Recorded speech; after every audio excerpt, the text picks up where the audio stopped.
Assalamualaikum warahmatullahi wabarakatuh. Perkenalkan, nama saya Nadia Insani Kamila dari kelas 12 IPA 5. Perkenalkan, saya Silvania Tala Agustiani dari kelas 12 IPA 5. Perkenalkan, nama saya Deswita Najwa Nuranisa dari kelas 12 IPA 5. Di sini kami akan menjelaskan pembelajaran mitosis dan meiosis dalam pembelahan sel.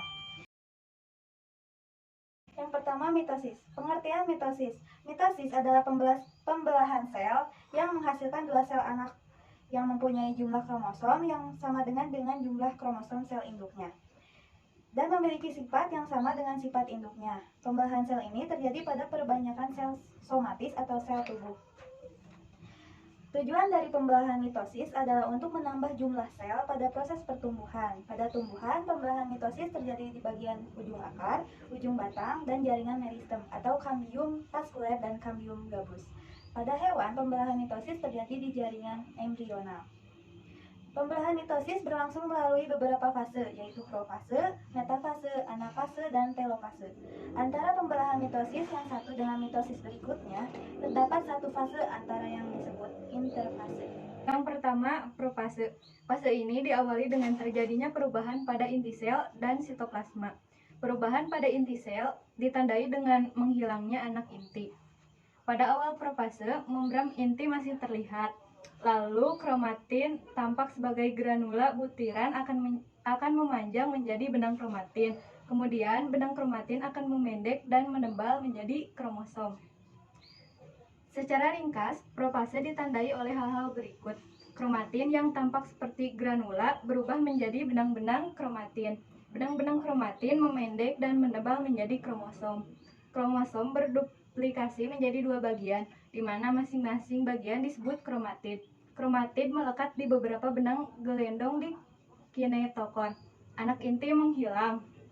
Membran inti mulai menghilang tetapi masih belum hilang secara keseluruhan. Tiap sentriol memisah ke arah kutub yang berlawanan dan berbentuk benang-benang gelendong mitosis. Yang kedua, metafase.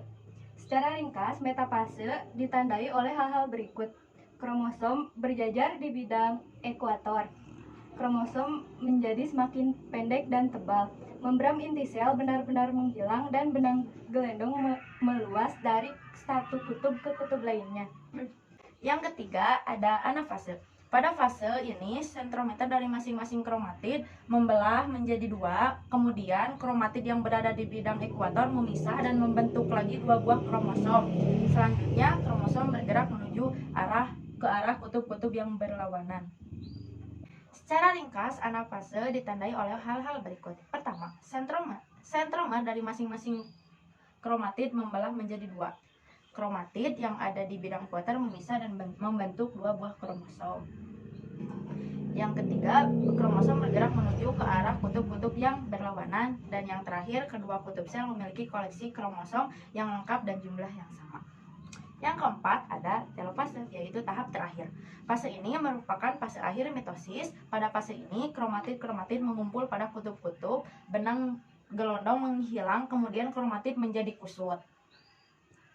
Dan butiran-butiran kromatin muncul kembali.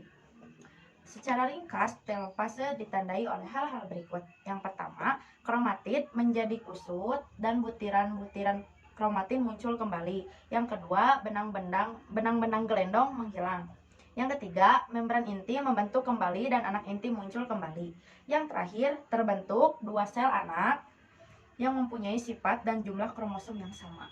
Yang kedua, meiosis. Pembelahan meiosis disebut juga pembelahan reduksi karena sel anak yang dihasilkan mempunyai jumlah kromosom separuh dari jumlah kromosom sel induknya. Misalnya, spermatogonia merupakan sel diploid.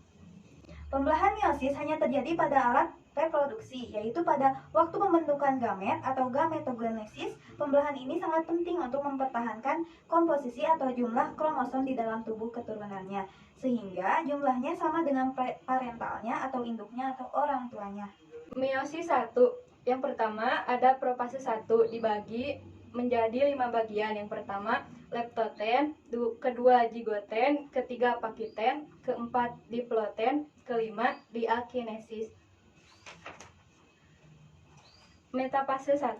Pada fase ini, tetrad berkumpul di bidang ekuator. Anafase 1. Pada fase ini, setiap pasangan kromosom homolog berpisah dan bergerak ke arah kutub yang berlawanan, tetapi sentromernya belum membelah. Telofase 1. Pada fase ini, kromatid memadat, membran inti terbentuk, dan anak inti muncul kembali. Yang kedua ada meiosis 2. Meiosis 2 terbagi menjadi 4 bagian, yaitu profase 2, metafase 2, anafase 2, dan telofase 2. Profase 2 yaitu fase membran inti dan anak intinya menghilang, kromatin berubah menjadi kromosom yang terjerat oleh benang gelendong. Metafase 2, kromosom berada di bidang ekuator. Pada metafase 2 ini, kromatid berkelompok menjadi 2, seperti halnya pada metafase mitosis. Yang ketiga ada anafase.